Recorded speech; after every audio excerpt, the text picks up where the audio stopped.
The boss fired me the first time he saw me, but I didn't make a scene. I just calmly walked into his private elevator, his eyes burning into me. Am I that striking that you can't take your eyes off me? I teased, raising a brow. Damien's hand shot out, holding my chin. He pushed me back until my spine hit the elevator wall. Who do you think you are using my private elevator? And what kind of woman are you? I met his glare with delight. I brushed his hand off like it was nothing. I'd dealt with man like you before. Wealthy, arrogant, and entitled. Fired me already. Now what? Trying to mess with me too? He looked stunned. Guess no one's ever challenged him like this. Do you even know who you're talking to? He snapped. I waved a hand dismissively. Don't care. He let out an exasperated sigh, clearly regretting this encounter. His phone rang. Yeah, I'm almost down. See you in a bit, he said into it. Silence fell again. I scrolled my phone and suddenly burst into laughter. Uncivilized, he muttered under his breath. I turned to him slowly. Are you calling me uncivilized? He didn't respond. I was annoyed, but I smirked and rested my arms on his shoulders just to mess with him. He froze as I pulled out my phone and snapped a quick photo of us. Give me my job back, I said sweetly, or this goes public. Might even send it to your many admirers. He tried to snatch my phone, but I tucked it under my jacket. His hand instinctively reached for it just as the elevator doors opened. Every eye outside locked onto us. Damien's hand hovered near my jacket. Not a good look. I dropped down and began crying. How could you do this to me? I have a sick father. I need this job.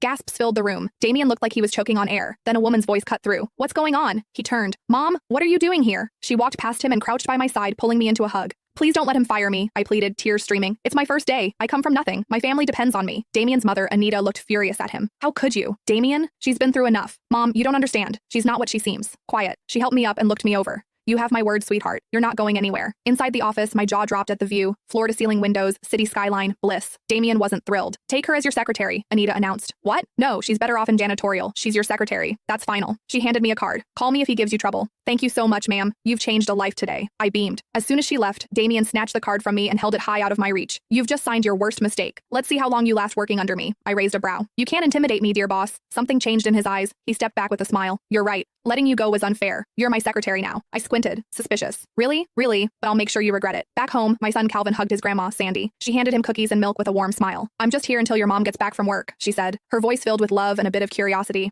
I knew she was secretly plotting to find me a man. Not happening. Back at work, a tall blonde named Bella dumped a pile of files on my desk. Boss said these must be done before the end of today, or you're staying overnight. I stared at her like she'd grown 2 heads. You've dropped them. Now leave. Gasps echoed through the office. Apparently, no one talked back to Bella. Her eyes narrowed. Do you know who I am? Nope, and I don't care. Now please, I'm busy. She stormed off, fuming. I caught other sneaking glances at me. I rolled my eyes. Ridiculous. The phone rang. I picked it up. To my office now. Damien barked. When I walked in, Bella stood beside Damien with a smug smile. I looked away to avoid his stare. You? Before you start, it wasn't my fault. She came for me, but if you're eager to blame someone innocent, go ahead. I'll just dial the number on that black card. Are you threatening me? Consider it a notice. He stared at me hard, then turned to Bella. Leave us. Her smile faltered. She left. Damien walked toward me slowly, eyes locked on mine. I didn't flinch. You've been here 6 hours and already broken 15 rules. I smirked and grabbed his tie. I'm amazing, and I don't follow rules. Ask around. He pulled back, so I stepped forward. This continued until he hit his desk. His eyes widened. Are you scared of me now, boss? I teased, adjusting his collar. Just then, the door flew open. Babe! A woman's voice rang out.